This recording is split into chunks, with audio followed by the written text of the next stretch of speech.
Mr. Orson Wilde is here, and I'm going to stay with Miss Alice. What? Did you forget? Orson Wilde, you know, the star of American theatre. And he's visiting and staying with us. You did forget? No, not that. I meant you wanting to stay with Miss Alice. Yes, that's right. Miss Alice suggested it. She told me you couldn't possibly refuse.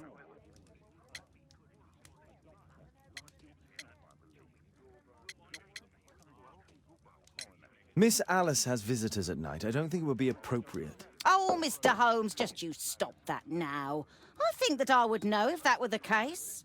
Guess what, Mrs. Hudson? Mr. Wilde is here to study my father's character for his next play. And he won't be disappointed, will he? Father is so pig-headed. I can't believe it! The great Sherlock Holmes standing in front of me! I'm sure that our two brains will... Brains.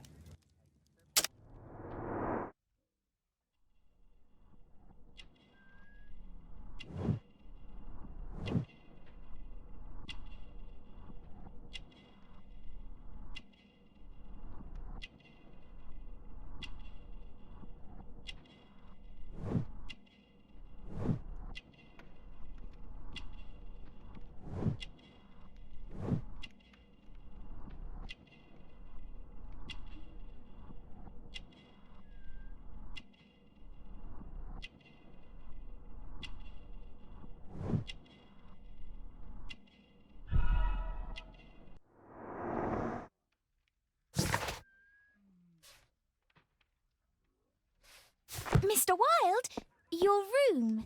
Charming. This is such a fascinating city. We need to talk. I'd rather not. You're going to be angry again. Goodbye, Mr. Wilde. Is it 5 o'clock already?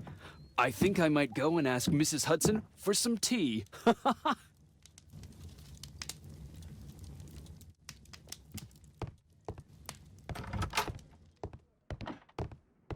Oh, Wilde's already making himself at home. Wilde truly has a perfect disguise kit. Do actors really need all this?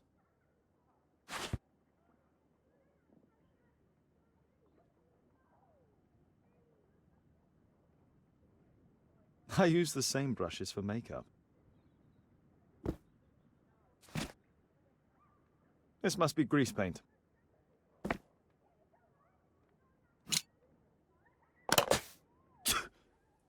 Face powder of an excellent quality. I forgot my hat. Father? I am just checking, You've got something on your face. Is it makeup? It might be. Practicing my disguises, you know me.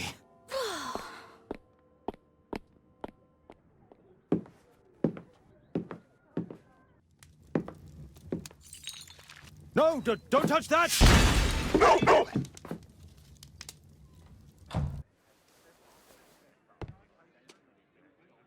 Ah, Mrs. Hudson, with our tea.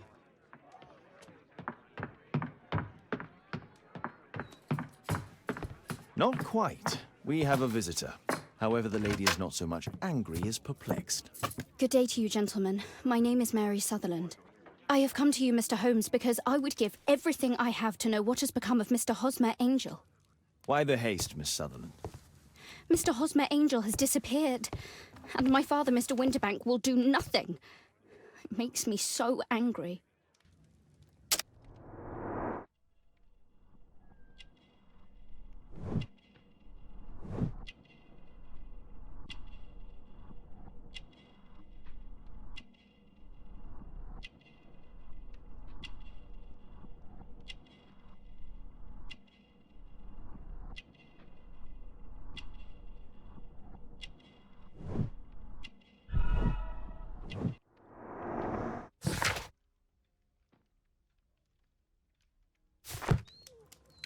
Mr. Windybank is your stepfather, surely, since the name is different? Indeed, I call him father, although he is barely older than myself. And your mother is alive?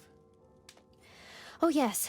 although I wasn't best pleased when she married again, and so soon after Father's death, and to a man so much younger than herself. What is your connection with Mr. Hosmer Angel? I met him at the gasfitter's ball. Mr. Winterbank did not wish for me and Mother to attend. He never did wish us to go anywhere, but this time I was quite set on it. Fortunately, he left for France upon some business, and so didn't have any say in it. And I met Mr. Angel that night. We met again after that and would take walks together. But then Father returned, and we could no longer meet. Why was your stepfather against your going anywhere? Well, he didn't like anything of that sort. He used to say that a woman should be happy in her own family circle. Did Mr. Hosmer Angel make no attempt to see you? Well, Father was going off again in a week. And Hosmer wrote and said that it would be better for us not to see each other until Father had gone. After that, he stopped writing. Where does Mr. Angel live? I don't know exactly. I address all of his letters to the Leadenhall Street post office for collection.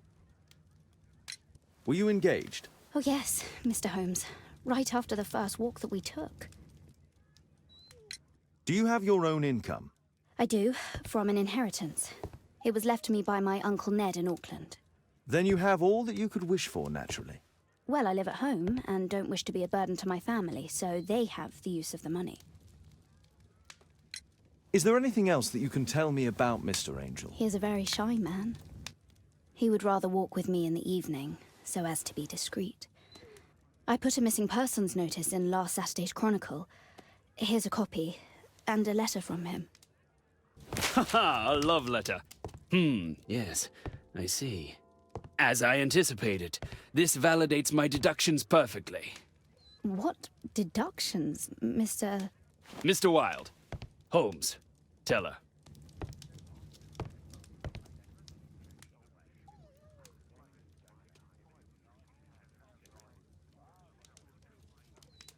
A love letter? Aren't you dying to read it, Holmes?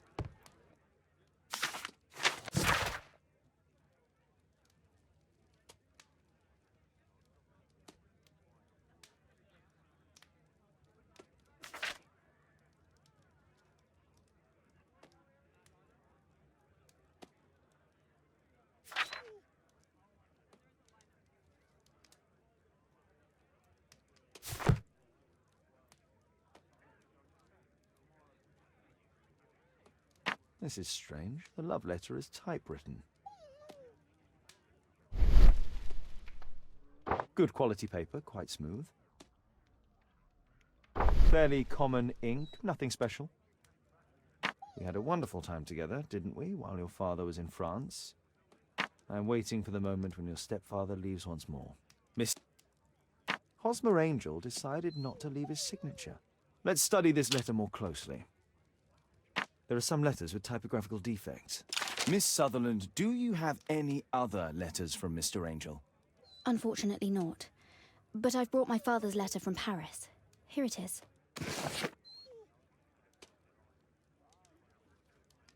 The stepfather's letter is also typewritten. Quite common paper with a light yellow tint. Fairly common ink, nothing special. I hope that you'll be an obedient girl. Take my advice, stay at home. Miss Sutherland's stepfather's signature. The stepfather is trying to keep the daughter at home. Let's study this letter more closely. There are some letters with typographical defects. Both letters have typographical defects. They merit further attention. This letter has a defect. It's the same letter with the same defect in both instances. One more letter with a defect. Another letter match with the same defects. One more letter with a defect.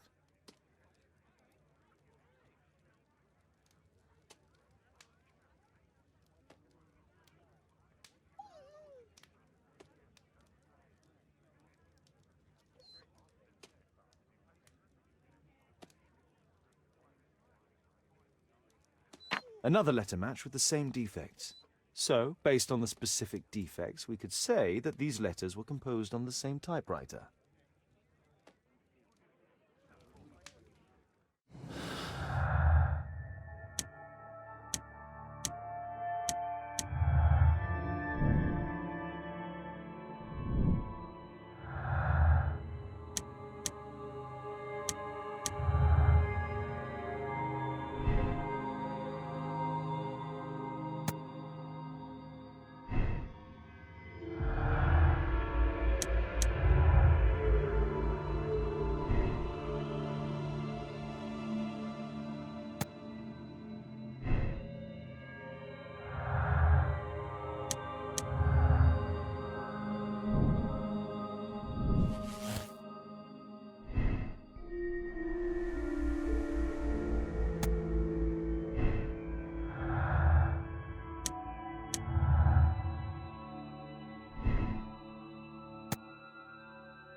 You should try to let Mr. Hosmer Angel vanish from your memory, as he has done from your life.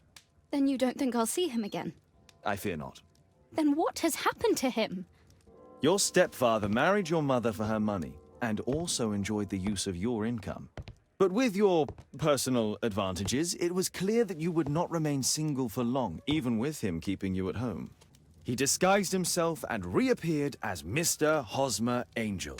He brought you as far as the church door and then conveniently slipped away, to bring you to this conclusion in such a dramatic manner that it would leave a permanent impression upon your mind.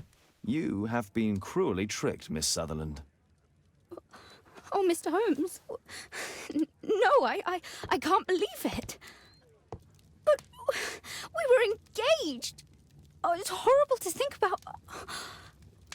But, thank you for all you have done, Mr. Holmes. Holmes, you could have been more diplomatic.